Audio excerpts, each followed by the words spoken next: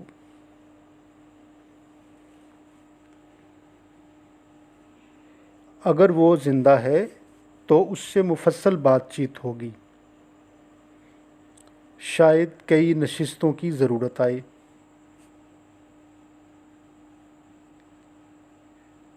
اگر ادیب اجازت دے تو اس سے بات چیت کا ریکارڈ کر لیجئے.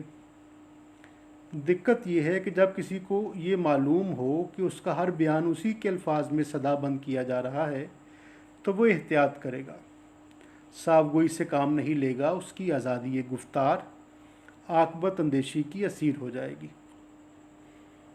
اس لیے صورت یہ ہے کہ اس سے ملاقات کے دوران نوٹ لیتے جائیے اور نشست کے بعد گفتگو کا نچوڑ لکھ لیجیے. اگر ادیب کا انتقال ہو چکا ہے تو اس کے پسماندگان سے مل کر اس کے بارے میں معلومات حاصل کیجیے. انہی اقارب اور لواحقین سے ملنا مفید ہے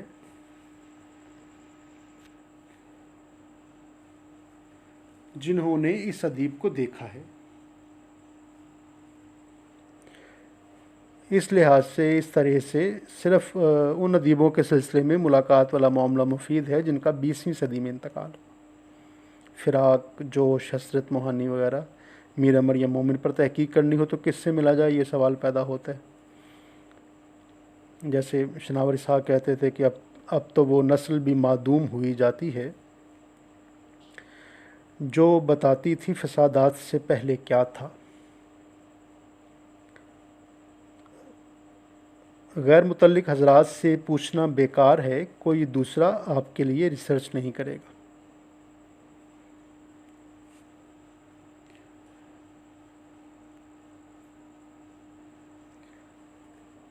دوسری بات ہے جی سوال نامے کی.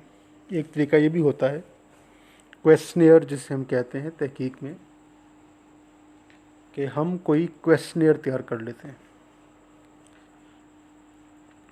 کویسچنیئر تیار کرنے میں ہم زیادہ لوگ ہیں اگر جاننے والے تو ابھی انتظار حسین صاحب کا انتقال ہوا، منو بھائی گئے، جو لوگ ہمارے جو ہے وہ عہد میں ہمارے قریب کے لوگ جنہیں بے شمار لوگ جانتے ہیں. ابھی پچھلے دنوں محمد خالد صاحب کا انتقال ہوا، اسی کووڈ-19 کے ہی وہ وکٹم بنے. تو ان لوگوں کو جاننے والے لوگ جو ہیں ان کا حلقہ وسیع ہے اور بہت زیادہ تعداد میں موجود ہیں. خالد احمد جو شاعر تھے، بے شمار لوگ جو اس حوالے سے ہم ان سے انور سدید جن سے ہم جو ہے وہ سوال نامہ تیار کر کے سب کو بھیجا جا سکتا ہے، جن سے ان کی شخصیت کے بارے میں یا ان کی کسی خاص جہت کے بارے میں رائے لی جا سکتی ہے. شخصی زندگی میں ان کے کیا طور اتوار تھے اس بارے بھی پوچھا جا سکتا ہے.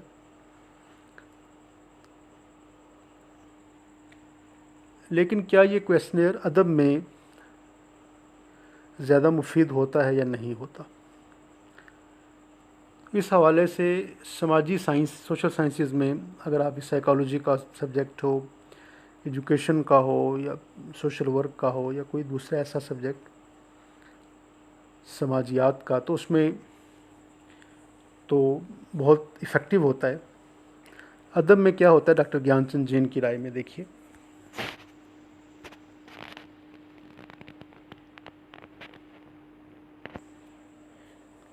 انگریزی کتابوں میں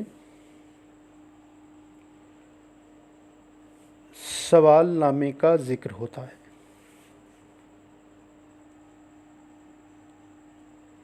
یہ سماجی سائنس کے مضامین میں زیادہ مفید ہے، جہاں اعداد و شمار کا مواد اکٹھا کرنا ہوتا ہے۔ ادب میں چندہ مفید نہیں۔ سوال نامہ ملاقات کا نعم البدل نہیں۔ جیسے یہ کہ سوال کو کہا جائے کہ یہ سوال نامہ جو ہے یہ آلٹرنیٹ نہیں ہو سکتا، that's not replacement to it. یہ نہیں ہے کہ آپ کسی سے مل کر خود بذات خود جائیں، اور دوسرا یہ کہ سوال کریں، دونوں میں یقیناً فرق ہے۔ تاہم سوال نامے میں یہ فائدہ ہے کہ یہ زیادہ لوگوں تک پہنچ سکتا ہے، لیکن اس کے جوابات میں گہرائی نہیں ہوتی۔ یہ ڈاکٹر گیان چند جین صاحب کی رائے ہے۔ اول تو اردو والے جواب ہی نہیں دیں گے، جواب دیں گے تو سرسری، کسی مخصوص ادیب کے بارے میں اس کے اعزاء و اقارب سے سوال کیے جائیں تو کچھ بات ہے، ورنہ کسی پروفیسر یا دوسرے عالم سے ایسے موضوع پر پوچھنا جس کے بارے میں اس کا خصوصی مطالعہ نہ ہو تو وہ کیوں بتائے گا؟ میرے پاس مناظر عاشق ہرگانوی نے آزاد غزل کے بارے میں ایک سوال نامہ بھیجا، گشت کرتا ہوا سوال میں گھومتا پھرتا ہے۔ سوالات اس ڈھب سے کیے گئے تھے کہ مجیب کو گھیر گھار کر، ڈرا کر، مجبور کر کے آزاد غزل کی تعریف و تائید کرا لی جائے۔ میں اس موضوع کے لیے مناسب مجیب نہ تھا۔ میں نے اس کے اکثر سوالوں کے جواب دیے، بعض کے نہ دیے۔ مجیب بھی کتنا اچھا رسپونڈر کا ترجمہ کیا انہوں نے۔ میرا خیال ہے کہ اردو ادب کی تحقیق میں سوال نامے کی افادیت محدود بلکہ مشکوک ہے۔ ہاں، کسی امر خاص کے بارے میں ماہرین کو چٹھی لکھ کر استفسار کیا جائے تو مناسب ہے۔ ماہرین کو، یہ وہ کہہ رہے ہیں ایکسپرٹس کو۔ میرے پاس اس قسم کے استفسارات اکثر آتے رہتے ہیں جو بیشتر عروض، قافیے اور صحت الفاظ سے متعلق ہوتے ہیں۔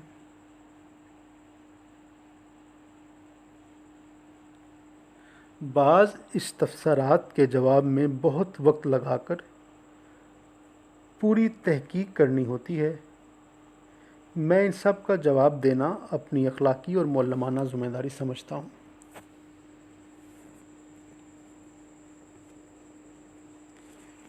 جی، اس سلسلے میں ہم نے ڈاکٹر گیان چند جین صاحب کی رائے کو بھی دیکھ لیا۔ وہ بھی یہ سمجھتے ہیں کہ سوال نامے میں وہ تحقیق کی سطح تو نہیں رہتی جو دو بدو ملاقات میں ہے، لیکن اس کا جو سب سے بڑا فائدہ وہ یہ ہے کہ ہمیں کثیر تعداد میں، کافی تعداد میں رائے مل جاتی ہے۔ لیکن میرا اصرار پھر یہی ہوگا کہ وہ لوگ جو سوشل سائنسز، ہم نے مجید امجد کی نظم کا پچھلے دنوں تجزیہ کیا تو اس میں ہم نے اس کے سائنسی نظریات کے ساتھ بھی اسے ملا کر دیکھا کہ کس طرح سے کائنات پر سائنسی جو کائنات کو دیکھنے کے سائنسی نظریات تبدیل ہوئے تو اس کے ساتھ شاعری میں بھی تبدیلی واقع ہوئی۔ تو سوشل سائنسز کے ساتھ ساتھ ادب میں بھی سوال نامہ بہرحال اپنا کردار ادا کرتا ہے اور کر سکتا ہے، اور خاص کر اس زمانے میں یہ قدرے آسان بھی ہو چکا ہے کہ آپ ایک میل کر دیتے ہیں سب کو، اور پھر اگر آپ یاد دہانی بھی کروا دیں الگ سے تو زیادہ اچھا ہے۔ اپنے نگران سے کروا لیں میل، یا ان کے ریفرنس سے کہیں تو یہ بھی اچھا ہے۔ تو یوں آپ کو جو ہے وہ چیزیں دستیابی میں آسانی ہوتی ہے۔